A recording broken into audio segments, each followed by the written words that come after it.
Olá, turma do sétimo ano, tudo bem? Aqui é o professor Giran e bem-vindos a mais uma aula de artes. Turma, como eu havia falado no último capítulo, nossa última aula, a gente vai trabalhar o tema 3 e falar um pouco sobre as civilizações pré-colombianas. A gente vai poder conhecer um pouco da arquitetura, da história, da arte, dos incas, astecas e maias, tá? E as civilizações pré-colombianas representam o seguinte: o continente americano já abrigava diversas civilizações antes da chegada dos colonizadores europeus. No México viveram os maias, de 100 a.C. até o século XVI, os astecas, do século XIV até o século XVI, e no Peru viveram os incas, dos séculos XIII até o século XVI. Essas e outras civilizações que habitaram o continente americano antes da chegada de Cristóvão Colombo, em 1492, são chamadas de pré-colombianas. Aqui a gente tem a representação do desfile do Dia dos Mortos, que é uma, uma característica da cultura, uma festa cultural da cidade do México, tá? Mas também que participa dos povos da América Hispânica, tá? Aqui, quem teve a oportunidade de ver ou que quiser assistir, pode assistir aquele filme Viva, a Vida é uma Festa, que trata exatamente da história da morte, né? E a gente vai falar um pouquinho sobre ela. As civilizações pré-colombianas foram saqueadas, que significa roubar, e dizimadas, que significa destruídas, né? Destruir. Elas foram destruídas pelos europeus, mas ainda hoje há descendentes desses povos em toda a América Hispânica. A América Hispânica, para quem não sabe, são os países do continente americano que foram colonizados pelos espanhóis. Brasil, Estados Unidos, Canadá, Guiana Francesa e o Suriname não fazem parte desta região cultural, tá? Que a gente não foi colonizado, Brasil, por exemplo, não foi colonizado pelos espanhóis, a gente foi colonizado pelos portugueses. Muitos elementos dessas civilizações permaneceram vivos na memória de seus descendentes e na cultura dos locais onde elas existiram, como a celebração dos mortos, por exemplo. No México, acredita-se que o Dia dos Finados, ou Dia dos Mortos, os mortos retornam ao mundo dos vivos para poder comer novamente e ouvir, né, as pessoas. O filme Viva, A Vida é uma Festa, de 2018, tem essa tradição como tema. A gente pode ver aí na internet outras imagens, ou pode também assistir até o próprio filme, que seria bem legal. Aqui. A civilização Inca, ela vai desde o Equador, passando pelo Peru, Bolívia até o Chile.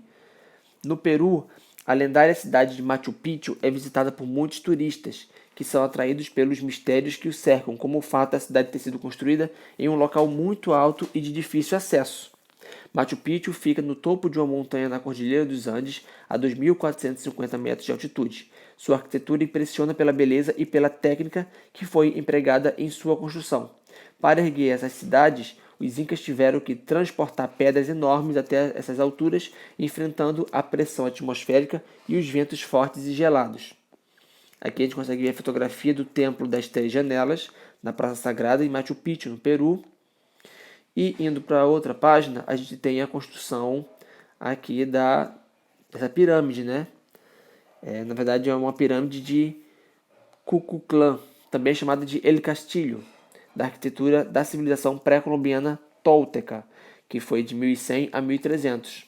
Chichén Itzá, península de Yucatán, no México. Eles eram chamados também de pirâmides, não como a gente conhece, mas eram um tipo de pirâmide diferente, né? Aqui em cima servia como um forte, tá? E as pedras eram todas com inscrições, ou seja, figuras ou palavras gravadas em monumentos, tá? Aqui a gente tem algumas peças. Existe o Museu do Ouro, tá? Em Bogotá, Colômbia, que tem a maior coleção de ourivesaria pré-hispânica do mundo. E essas obras estão lá. Menos essa aqui, que essa aqui está é uma peça de ouro, que ela está em uma coleção particular. Agora, essas outras aqui, esse vaso de ritual Shimu, feito com ouro e turquesa, ele está no Museu de Ouro do Peru, em Lima, no Peru. E essa aqui é uma a máscara Inca, de 1300 a 1500, tá? Chimu, no Peru também. Vocês podem também pesquisar um pouco sobre o Museu do Ouro, turma, que vai ficar bem interessante. Vamos lá. Muitos pesquisadores denominavam de Mesoamérica a região que inclui o território da Guatemala e El Salvador, de Belize, do sul do México e porções ocidentais da Nicarágua, de Honduras e da Costa Rica. Nessa região surgiram povos bastante complexos e distintos, como os Olmecas, os Maias e os Astecas. Embora essa cultura fosse distinta, havia elementos comuns entre elas, que eram o milho, que era a base da alimentação desses povos, em que eles realizavam também sacrifícios humanos, construíram pirâmides e usavam calendários. Aqui a gente consegue ver a região da Mesoamérica, a ocupação da civilização maia e asteca, aqui ó, México, Belize, Guatemala, Honduras, El Salvador, Nicarágua, Costa Rica. Agora vamos aqui a algumas perguntas. Que procedimentos e materiais eram utilizados pelas civilizações pré-colombianas Inca, Maia e Azteca nas suas produções culturais? A gente acabou de falar. Em sua opinião, qual é a importância de conhecermos e preservarmos a produção cultural e artística dos diversos povos? Aí está falando de uma questão geral, tá, turma? Ficando por dentro, a gente vai falar um pouco também sobre a astrologia nas civilizações pré-colombianas. Inclusive, turma, o tio tinha um calendário desse. É porque eu acabei doando para alguns alunos. Na verdade, um aluno especial, né? Foi um prêmio que ele ganhou de um festival de história que a gente fez na escola. Mas vamos lá. Além das belas construções arquitetônicas e dos refinados objetos artísticos feitos em pedras e metais preciosos, como o ouro e a prata, as civilizações pré-colombianas se distinguem pelo uso da escrita e da astrologia. Em 1790, em uma catedral mexicana, foi descoberta uma peça que é considerada a matriz do calendário do povo asteca, a Pedra do Sol. Essa peça é considerada uma das provas científicas dos conhecimentos matemáticos e astrológicos dessa civilização.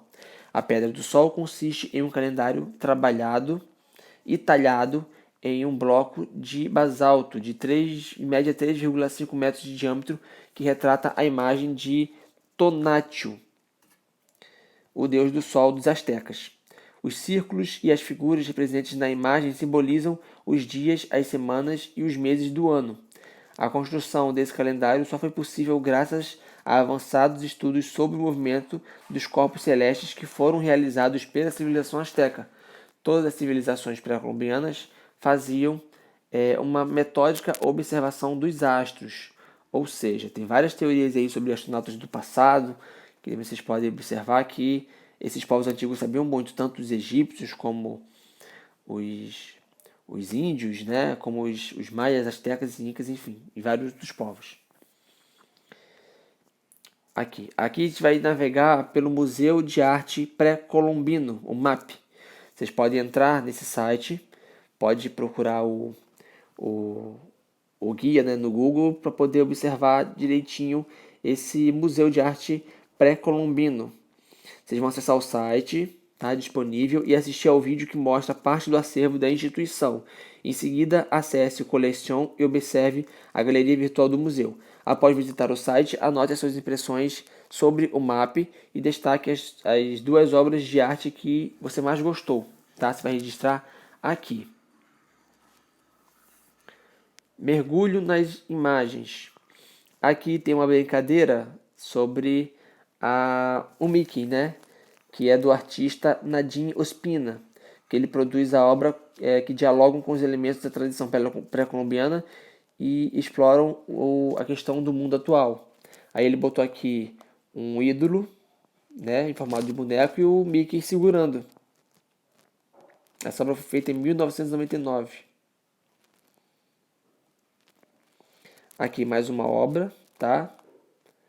Aqui Papagaio Carioca, de Nadim Espina também, feito em resina. E vocês podem pesquisar também um pouquinho sobre Nadim Espina, tá? No site dele. Coloca lá no Google. Nadim Espina obras. Vai aparecer várias construções e várias características aí. Vamos lá. Converse com os colegas do professor. A gente pode conversar sobre no grupo, tá, de turma. Que características da arte pré-colombiana o artista explora nas obras? Essas peças poderiam ser confundidas com obras pré-colombianas autênticas? Justifique. Em sua opinião, o que as criações de Nadine e Ospina revelam sobre o mundo em que vivemos? Aqui uma atividade de criação individual. Vocês vão criar uma escultura sonora. Como é que seria? Com argila é possível fazer esculturas em qualquer formato. Nesta atividade você fará uma escultura sonora em forma de pássaro. Depois de aprender a técnica de modelagem com argila, você poderá explorar outros formatos de escultura. Turma, se a gente estivesse em sala de aula, a gente faria com argila. Só que como a gente está em cada um no seu cantinho, na sua casa, a gente pode fazer com biscuit, com massinha, tá bom? Aí a gente vai substituir a argila por massinha. Aí vai ter palito de sorvete, tinta guache ou acrílica e um potinho com água. Aqui tem todo o modo como vai ser feito, tá? E a gente vai fazer essa atividade. E também aqui fazer em grupo, mas a gente pode fazer individual, tá? Vamos fazer assim, caso seja muito complicado de fazer aquela escultura, a gente pode fazer essa aqui, tá? Criar um calendário, através e a partir desse modelo que a gente conheceu.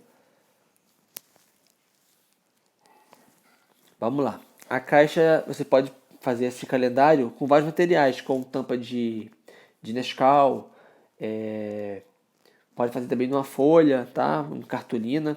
Mas quem puder fazer com caixa de pizza, vocês vão precisar, né? De uma forma redonda, lápis, régua, cola em bastão ou líquida, cola quente, pedrarias, bijuterias, purpurina, lantejoulas. Vocês podem até tentar produzir um desenho, para não ter que usar todos esses materiais, que é importante a gente produzir e entender como é que é a atividade. Se não der para fazer com todo esse material, a gente pode fazer com material acessível que a gente tem aí, tá bom? Vocês, em vez de formar grupo, vocês vão fazer sozinho, né? Vocês vão dividir a folha ou a caixa de pizza em 12 partes iguais, começando pelo centro. Em cada parte da caixa, com cola e bastão, vocês vão colar uma folha do calendário cristão e decorar com padrões que estão na Pedra do Sol Azteca. Tá? Vocês vão fazer referência à Pedra do Sol Azteca. Criem figuras e símbolos que representem os meses e as estações do ano para decorar a caixa. Usem todos os materiais que você tiver providenciado para criar um calendário útil e artístico. Troque seu calendário com seus outros colegas quando a gente voltar. E pode também tirar uma foto e mandar para o tio através do grupo e mostrar para os colegas também. Tá bom? Aqui temos o caderno do artista. Vocês vão escolher um local que vocês queiram fazer, né? Descreva no espaço azul o que você mais gostou de aprender no tema. Descreva no espaço amarelo o que você mais gostaria de ter explorado. O que você gostaria de ter explorado mais do tema. E no rosinha aqui, o que você menos gostou de desenvolver o tema. Você vai deixar aqui a sua contribuição. Agora que você respondeu as perguntas, que tal fazer um registro diferente? Utilize as páginas a seguir para fazer uma criação artística inspirada no que você aprendeu. Vocês podem fazer o relógio aqui, ou pode fazer um desenho de escultura aqui, tá? Usem esse espaço aqui da página 57, da página 58 e também da página 59. E aqui tem uma autoavaliação que vocês podem fazer depois. E assim, colocar nessa última página aqui, na 61, você pode falar sobre alguma coisa que tenha te marcado, ou fazer alguma anotação específica, tá? Sobre o conteúdo. Enfim, fica a seu critério usar essa página da melhor maneira, né? Fazendo as produções artísticas, vai ficar mais interessante a gente aprender, a gente aprende junto. Se tiver alguma dúvida, chama o tio lá no grupo, que o tio vai ter o maior prazer em ajudar. E esse foi a nosso estudo sobre a arte pré-colombiana. A unidade 1 acaba por aqui. Iremos entrar em uma outra unidade, a unidade 2. E eu espero que vocês tenham gostado. Bons estudos, boa produção artística aí, bom trabalho. Fique com Deus e até o próximo vídeo, turma. Tchau, tchau.